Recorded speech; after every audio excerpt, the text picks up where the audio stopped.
معايا هذا واخوان اخرون، ولكن بالاساس عبد الله باها راه قبيله من اللي قدمته يتكلم، لان الاخ قال لك الامين العام، والامين العام عندنا راه فيه جوج ديال الناس ماشي واحد.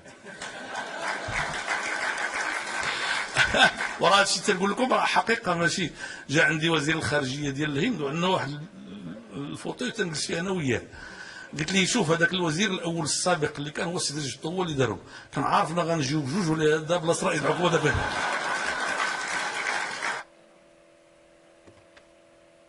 هم الذين يتعلمون اللغه العربيه يتعلمونها مباشره في المدرسه ليكون اجهد الناس يبقى بها. على كل حال معروف عندنا حين اخطئ الذي في حياتي باللغه الدارجه الذي يصحح اخطائي في اللغه العربيه هو السماع.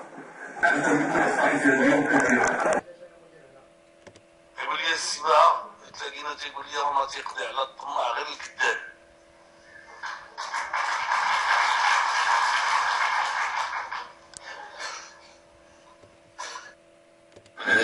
إذا لو كنت استقبالها أخ وزير الدولة على بحال الترتيب الناس يقولوا غير نظرا للصحبة اللي بيناتنا، ولكن الترتيب البروتوكولي يقتضي ذلك كذلك.